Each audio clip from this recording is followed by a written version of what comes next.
Coming to you from the Windy City. Welcome to Let's Talk Shop, a podcast about all things cloud and enterprise tech. Listen to insights and guest interviews with IT thought leaders and professionals. Now, here's your host, Elias Knaser.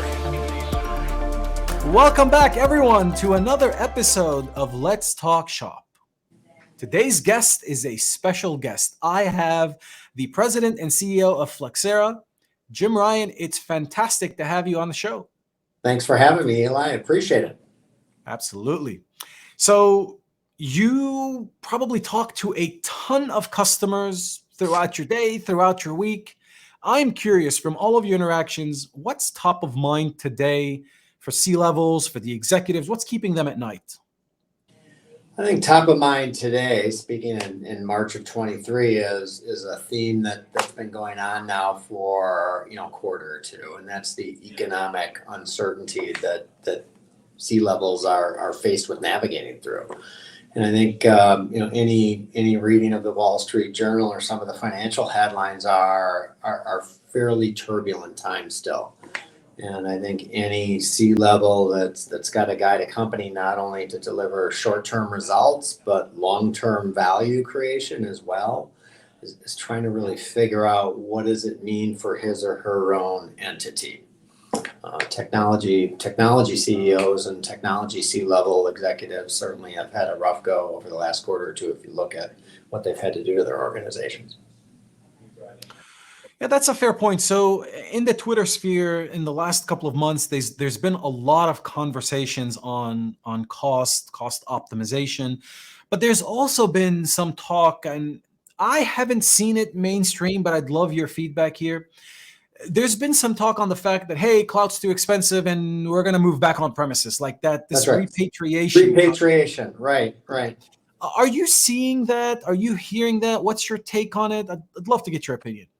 Well, to your first point, I mean, it is all cost all day long. Right. Rule number one, when the economy starts to go south or you think it's going to go south, cut cost and make sure you're just keeping your powder dry and doing things to run a pragmatic business. And I think, oftentimes you're now hearing the word efficiency come out of the mouths of some of the more celebrity type CEOs that are in Silicon Valley. We're trying to run a more efficient business, and efficiency is code word or a euphemism for cutting costs and being more profitable. I think that, by and large, I tend to view costs in three buckets. I think a post-COVID world has shown many C-levels that you don't need a ton of square footage any longer in many industries, if not most industries. So I think what everybody's doing and what everybody's taking advantage of post-COVID is reducing the amount of square footage that they are carrying, because most employees, ours included, just simply do not want to come back. And I think there's been a really nice halo effect in terms of becoming more efficient with our costs there. I think the real ugly part of the cost bucket would be bucket number two, which is people. And in a technology business, 80+% of all of our costs are going to end up being people related. And unfortunately, when your top line starts to slow down and abate, all too often you have to go and address people cost and let people go.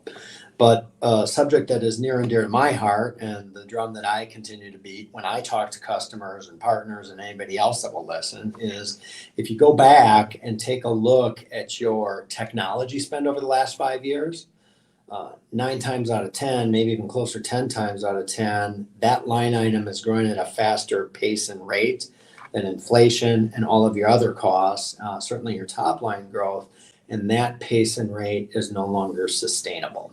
And I would make that statement even for on-premise equipment, on-premise applications.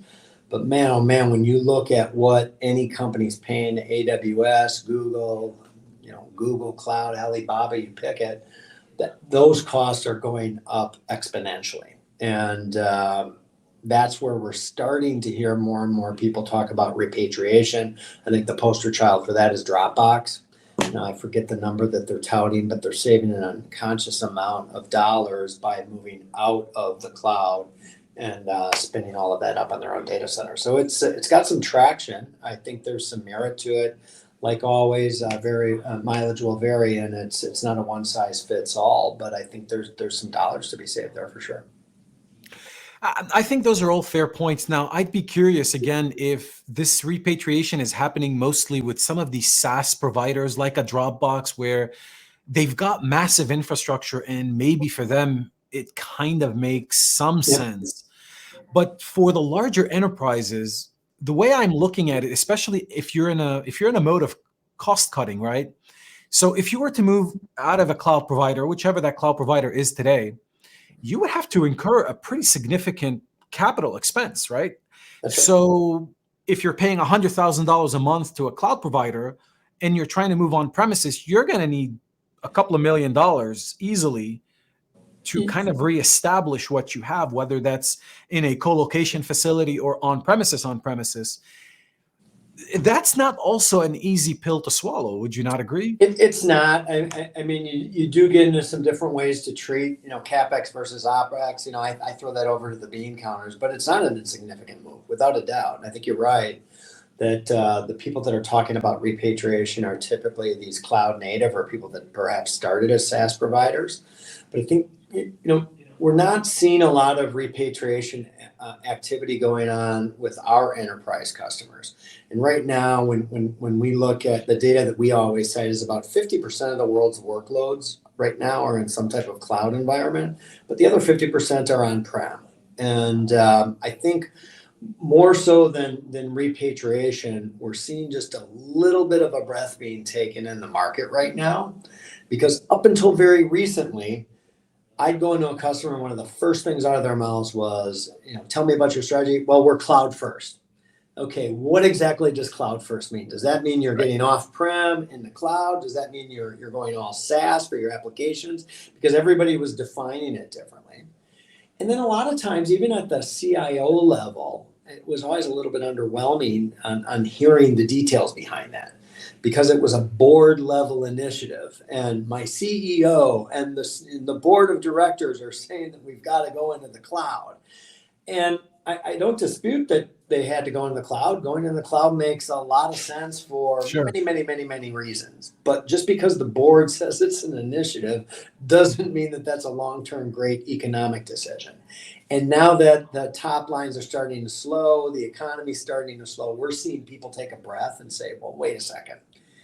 Maybe we're cloud preferred or we're still cloud first, but instead of this mad dash to just bang everything over as fast as we possibly can, why don't we take a look? And maybe we should look at different business services or application stacks first.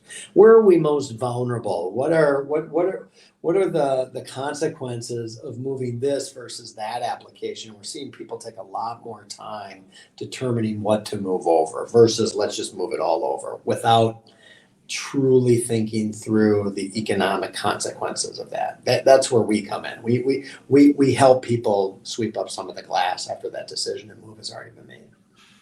So I was going to go there also. So how does Flexera help? Like, what do you bring to this conversation? Because I also agree with you wholeheartedly that we're also seeing the effects, the ramifications of folks that were just going to the cloud without clear business drivers, without answering the question, why am I going to the cloud? They treated it almost like a virtualization 2.0 or 3.0. Oh, we're just going to go to the cloud.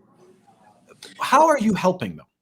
Well, we have a set of capabilities that to gross oversimplification, it's hybrid IT automation, hybrid IT optimization here. And what we do is we go in and we take a look at what are the technology costs and what's the environment like on premise.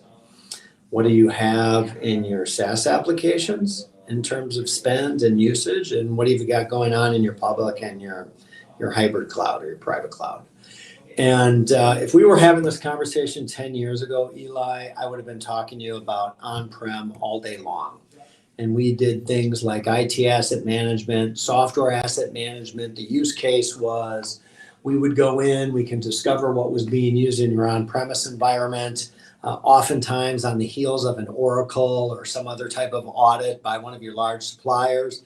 And we would look at what was installed, what was being used. We'd compare it to what you had in your contracts, and we saved a lot of money. We could save, in the ballpark of 30% of one's software, spend on software when we do that well, or when we did that well. But as things started to shift towards SaaS and cloud, we continued to enhance our capabilities, and we now have the ability to provide one with a holistic view of what your spend is. And we think that that holistic view or a hybrid view is really important, because all too often when we go into organizations, we have organizational design points that I think are getting in people's way to really take a holistic view. So there's still an IT asset management team or a software asset management team that looks after on-prem. And when we talk to them, we say, well, that's great, but what happens when you take a SQL Server license and put that into AWS or Azure?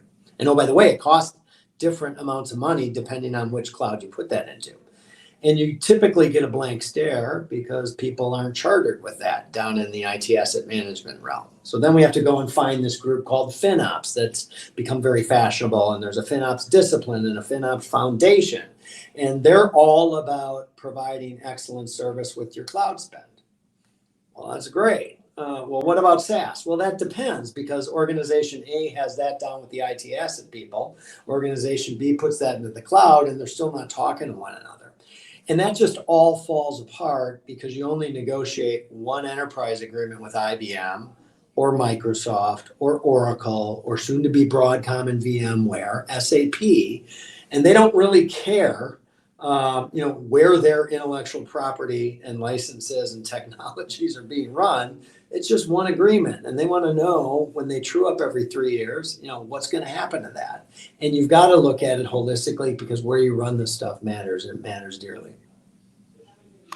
So you brought up licensing, and Yeah. I think that's a critical point. I don't think enough organizations understand the ramifications of licensing, software licenses, whether it's Oracle, Microsoft, or pick your provider. Yeah. What is your advice to organizations? What do they need to know about licensing? They I know there's a need lot. It's a trick question, but well, they need to know that you have to pay attention to it, that you can't treat it as a sideshow. And while I think we've got the world's best industry leading technology stack, you can't just bang a technology solution in and have it spit out great results. You've got to put together a team of people, and you got to wrap business processes around this, because your software and your license position changes on a daily basis. Every time an employee joins your organization, that is a licensable event. Every time you read the Wall Street Journal about company X just laid off 10,000 people, that is a big time licensable event. You no longer need 10,000 Workday licenses. You probably need 10,000 less Salesforce.com licenses. And when you start to add all of these licenses up, you don't need to know anything about the flux capacitors and the underlying bits and bytes and feeds and speeds. You just need to know you're spending tens and tens of millions of dollars on this, and you should probably make sure you got somebody looking after that. So the advice, the takeaway here is software licenses are crucial. And I know a lot of organizations do look at that, but it is pretty complicated now that it's the cloud, it's on-prem, it's the edge. It's, how do you, these hybrid use cases for licensing are becoming pretty complex. So I think that's it's insanely complex. Yeah, we have a slide where I can literally get a group of people to lean in, and they want to look. I wish I had it. I could just pull it up like that. I can't. So I'll have to describe what it is. I've had people take pictures of it, and we just say, here's an example of an Oracle database license. And if it's running on-prem with 16 cores, the price is, I think it's $238,000 or something like that.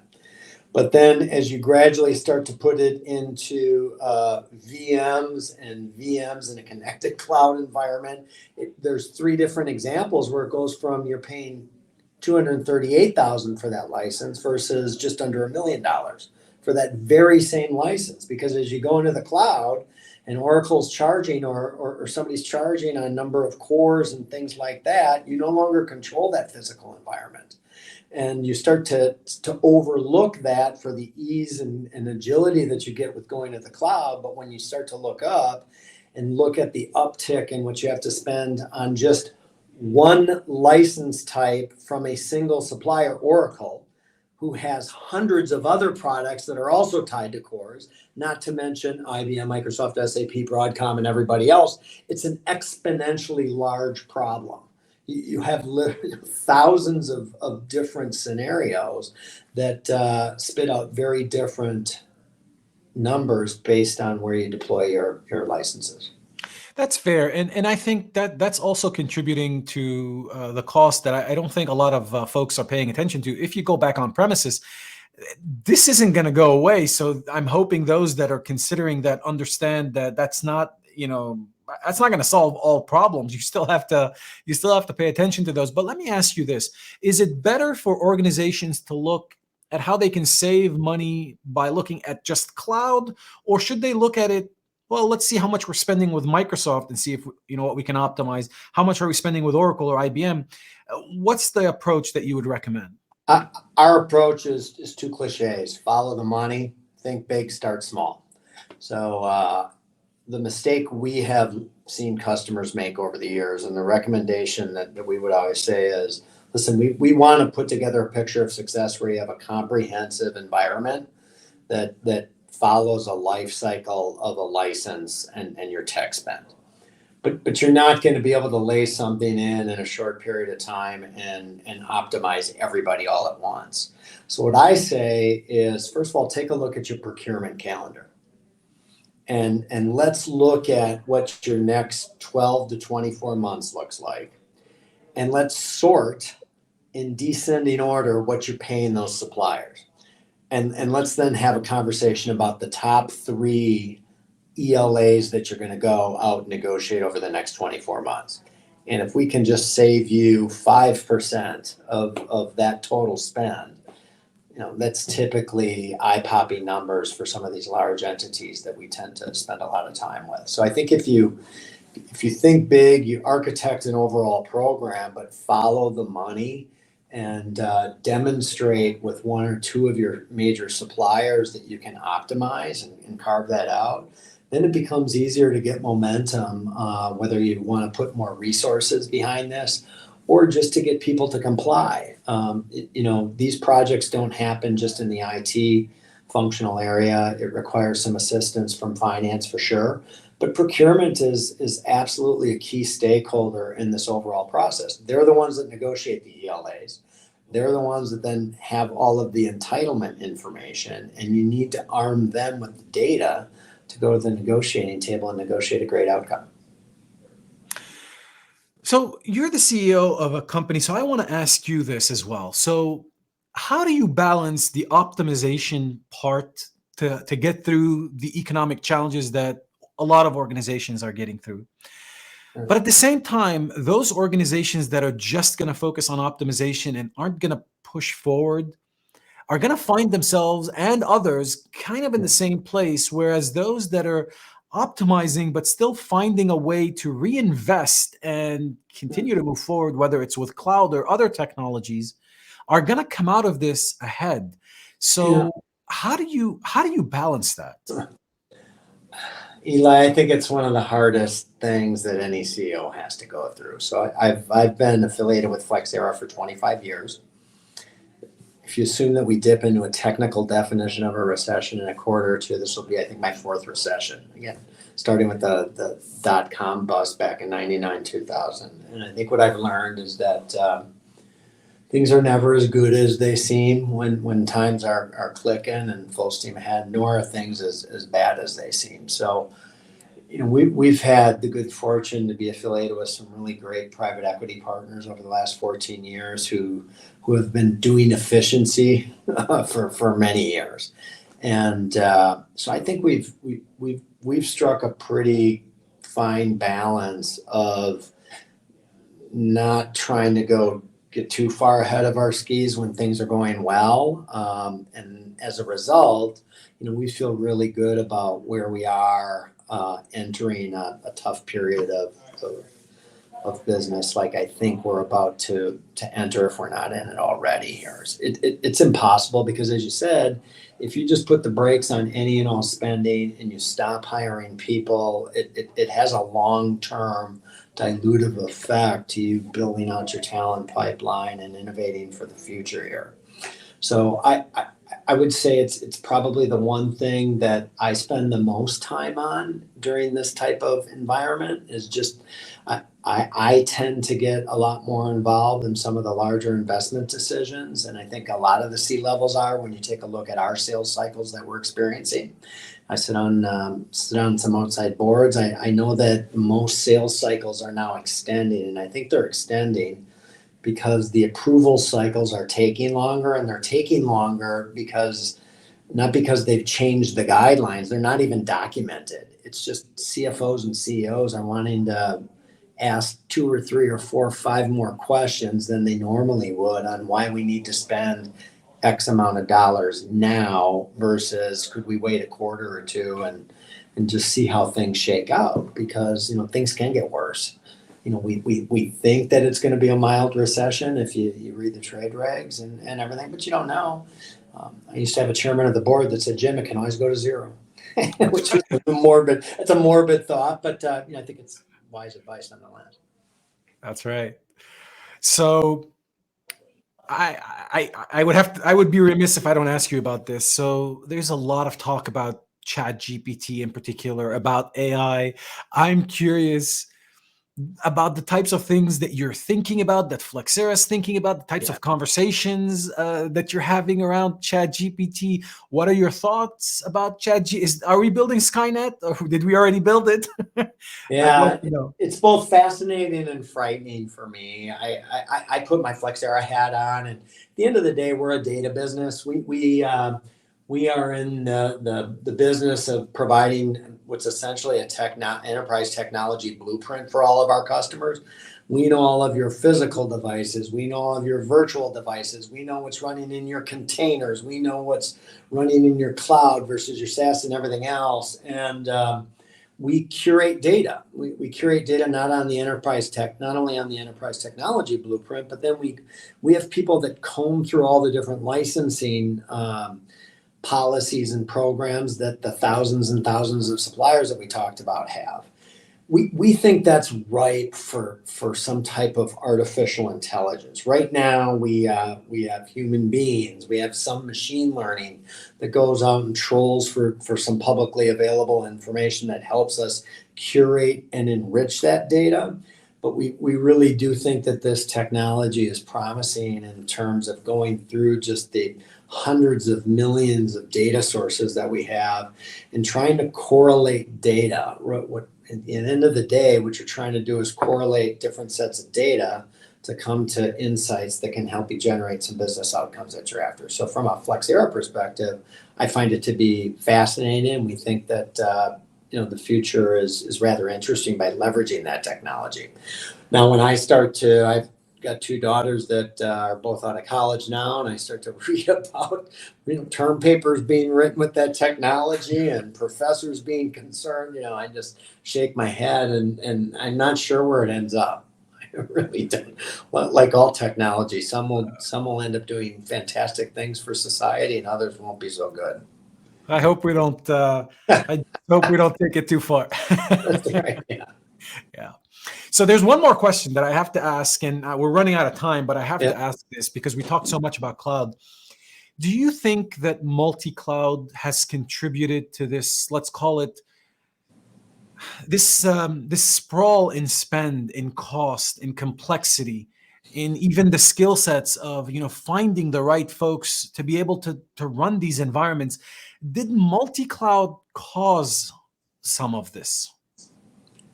I'm mixed on that. It's a great question. I'm mixed on the answer. I think, we look at multi-cloud as a tech supplier as a way to ultimately optimize our spend and make sure that we don't have vendor lock on a single provider, and that our future isn't tied to somebody rolling out of bed one morning and deciding to raise price, and me being locked in and not being able to move. So I view multi-cloud from that perspective as a strategy, actually, to make sure that my costs don't sprawl and get out of control. Now, much like our repatriation discussion, in order for me to go to a second and or a third cloud provider, there's some dollars that have to be spent initially.